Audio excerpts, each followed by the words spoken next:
भैया हम संदीप सुमन अहाँ सबके बीच गीत के माध्यम से एगो लाचार और मजबूर इंसान के दर्द भरल कहानी परोसा जा रहा है कि जब कोनो इंसान हालात और मजबूरी के मारल रहे छे ने तो ओकरा से आन तान अपनो तक पराया हो जाए छे।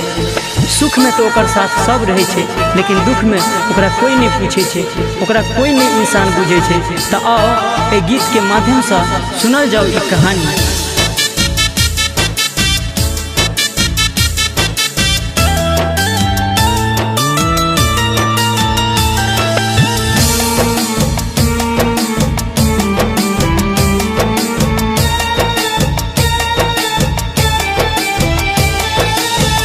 एक दिन अपनो छोड़ दे साथ समय समय के छिए बात।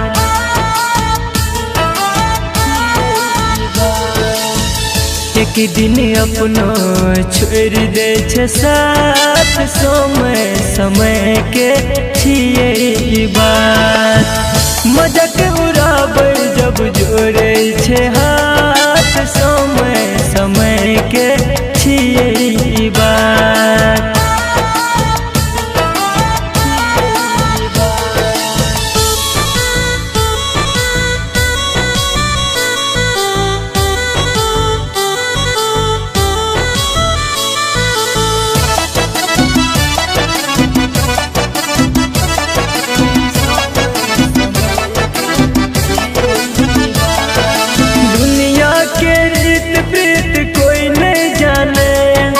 अपना ला कोई नहीं दूसर ला काने।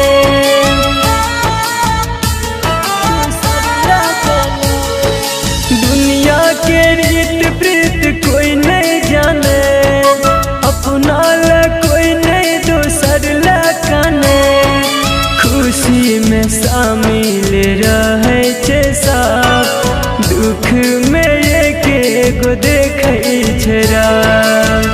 कट जे नयापन क दे छे काट समय समय के छिए बात। एक दिन अपनो छोड़ दे छे साथ समय समय के छिए बात।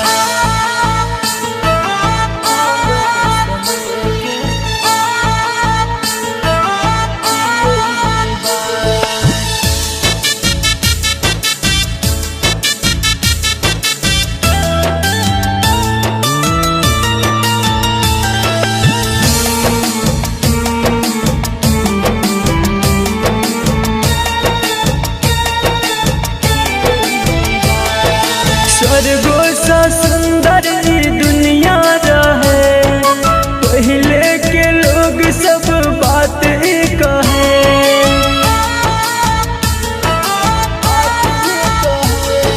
स्वर्गो सा सुंदर ई दुनिया रहे, पहले के लोग सब बात ही कहे। राइटर बीके संदीप सुमन कहे जिए के निकार अमान। सोच के इहे से पीटे छी मात समय समय के छिए बात। एक दिन अपनो छोड़ दे छे।